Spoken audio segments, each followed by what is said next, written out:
Educació per a una societat de la informació sostenible. I on el programari lliure és un dels eixos principals. Intentaré explicar una miqueta el que he buscat jo sobre desenvolupament i el que entenc jo quan parlo de desenvolupament sostenible. Què és desenvolupament? El desenvolupament és crear un entorn en què les persones puguin desenvolupar tot el seu potencial i portin una vida creativa i productiva d'acord amb les seves necessitats i interessos.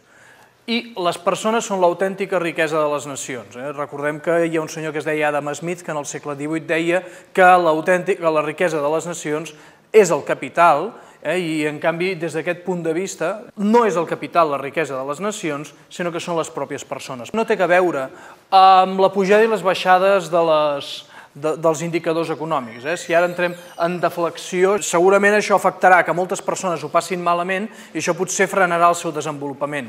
Però el creixement econòmic, el creixement del PIB, no són l'objectiu del desenvolupament, sinó que l'objectiu del desenvolupament és desenvolupament de les persones, és el desenvolupament humà. I, a més, no d'unes persones que visquin a Catalunya o que visquin als Estats Units o que visquin a Europa o que visquin a Japó, sinó de tot tipus de persones d'arreu del món. Tots estem connectats. I quan uns es desenvolupen molt i altres es desenvolupen molt poc, el que això genera és un desequilibri i el desequilibri degenera en conflicte i el que frena més el desenvolupament és la guerra. La guerra pot ser un negoci per a algunes nacions. La crisi gran del capitalisme, el model capitalisme que diu que el que hem de fer és produir, quan tenim una sobreproducció i ningú compra, quan produïm cases i pisos i ningú els vol comprar al preu que els volem prendre, hi ha una crisi. El desenvolupament indica educació, justícia, equitat, treball i sanitat. Poseu les coses que vulgueu aquí, segur que tots tenim alguna idea més del que volem per nosaltres o del que volem pels nostres amics, la nostra família i pels nostres fills. El que passa és que el desenvolupament ha de ser sostenible i això pot afectar coses tan econòmiques com, per exemple, l'educació. Si ara ens desenvolupem molt bé i podem viure feliços i estar tot el dia de vacances i les nostres criatures no van mai a escola, doncs possiblement els nostres nets no podran anar de vacances perquè a sobre els nostres fills no tindran ni idea de com tirar el món endavant. I, evidentment, això afecta el tema ambiental. El tema ambiental. Quan nosaltres agafem i ens desenvolupem com a raça humana dins d'aquest planeta, el que fem és fer un consum d'aquests recursos. El planeta està irradiat pel Sol, té una sèrie de recursos naturals que, a més, la màgia de la naturalesa fa que es regenerin i que recicli, i que tot es recicli i que tot acabi funcionant al cap de molts anys. Però si nosaltres consumim i malmetem el medi de manera més agressiva de la forma que el medi és capaç de regenerar-se, doncs tot aquest regal que ens han donat amb aquest planeta tan maco, doncs potser no podrem sempre estar-lo explotant. O haurem d'agafar i baixar el nostre ritme de desenvolupament, que també pot causar problemes de desequilibri, guerra, mort, malaltia, etc. El títol que us he plantejat és Educació per a una societat de la informació sostenible. I a la societat sempre hem tingut la informació des que s'ha definit com a tal, des dels sumeris, els egipcis, els xinesos, que van inventar totes les coses que tenim ara nosaltres, però també pot passar que hi hagi moments en què la civilització tiri endarrere, que passin això que se'n diuen edats fosques, on tot el coneixement estigui emmagatzemat en un lloc i no es comparteixi amb els altres. La societat de la informació va de compartir la informació, que el coneixement es comparteixi i es faci arribar al màxim nombre de persones perquè la gent es pugui desenvolupar. Si no, podem veure com la societat tira endarrere, com ens va passant aquí en l'edat mitjana. El que sí que hi ha és que tot aquest model capitalista que està desapareixent no és que estigui desapareixent, sinó que s'ha transformat en un nou tipus de societat i en un nou model, on la idea és que actualment les noves empreses, les empreses d'això que se'n diu la nova economia, el capital i els quartos, el control de la terra, el control dels recursos naturals, tot i que continua funcionant i que hi ha companyies, hi ha interessos molt potents que dominen tot això, on està sortint l'autèntic creixement i l'autèntic desenvolupament de la societat ve de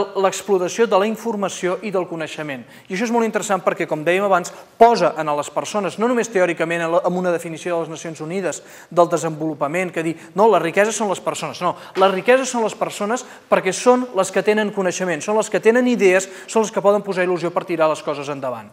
Està tot molt potenciat i està desencadenat per la irrupció de les tecnologies de la informació i la comunicació. Tota tecnologia transforma el seu entorn, perquè té un factor multiplicador. Collint cireres pel bosc, doncs tindrem una productivitat. Però si nosaltres agafem i desbrossem tot, plantem cirerers i cuidem aquests cirerers, és a dir, fem allò que se'n diu agricultura, doncs podrem tindre una multiplicació de la quantitat de cireres que tenim suficient com perquè tinguem una població estable i no siguem nòmades anant per tots els boscos del món buscant cireres o intentant a veure si cacem un porc. Agricultura, ramaderia són tecnologies. Quan nosaltres introduïm tecnologies com la màquina de vapor, com el vaixell, doncs aquestes tecnologies tenen un factor multiplicatiu de com es feien les coses abans. fins al punt que es permeten fer coses noves. En les tecnologies de la informació i la comunicació són factors multiplicatius que són un 1 amb molts zeros darrere. Per tant, l'impacte sobre la societat i sobre les coses que es fan és molt gran. A més, tot aquest canvi està suportat per una cosa que ja coneixem, que és la llei de Moore, que va dir el director d'Intel en els anys 70, que deia que cada 18 mesos la potència disponible dels processadors es duplicaria, i sembla ser que s'està complint encara. I després hi ha una altra llei que va dir el Robert Metcalfe, que és el senyor que va desenvolupar la xarxa Ethernet, diu que la utilitat d'una xarxa és proporcional al quadrat del nombre dels seus usuaris. Això, per exemple, ens explica per què les xarxes P2P són tan útils i són tan robustes.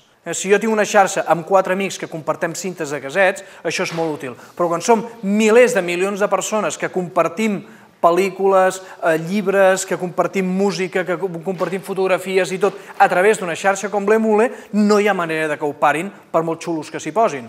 Perquè és que està creant una utilitat. Al final aquesta xarxa, que potser pot ser una cosa il·lícita, al final està generant un servei social. Potser cal canviar el model de com s'estan fent les coses. Hi ha una altra llei que proposa Nicolas Negroponte, que és la llei de fractura. Tenim un canvi tecnològic que la societat adopta, però les empreses i els polítics i els juristes adopten més tard. I això genera una fractura entre tecnologia, societat, empresa i canvi polític. Per això és tan important els esdeveniments com aquests, les jornades, on ens posem al mateix lloc els friquis tècnics que estem amb la tecnologia, la societat que ho està intentant adoptar i també hi ha empreses. I de tant en tant algun polític s'entera que està canviant alguna cosa. Però és que a més aquest canvi és exponencial. El coneixement és la font de la productivitat. Com que la societat es transforma molt de pressa, els nous tipus de treball, les noves feines estan centrades en el coneixement i la idea és que cada vegada més s'està creant un nou tipus d'economia que ja no es tracta tant en tindre objectes, comença a aparèixer el comerç de serveis. Fins i tot s'està pensant avui en dia en el software ja no com un objecte que compres i que es lliura amb una llicència, sinó existeix una eina de base, un corpus de coneixement comú que és el software lliure que utilitzen totes les companyies i després diferents companyies i organitzacions ofereixen serveis basats en aquest software. Tot aquest canvi econòmic, tot aquest canvi de consciència pot esdevenir una oportunitat de cara al desenvolupament sostenible. I en Miquel Barceló, que és el meu mentor, parla de fum sostenible. És a dir, el fum és l'identificador que les coses no són sostenibles, que hi ha una fàbrica que està fent fum i que contamina l'entorn. Però, en canvi, quan jo venc un servei, quan jo venc una aplicació de torres que maten bitxos que corren a dintre de l'iPhone, estic donant un servei, estic venent fum.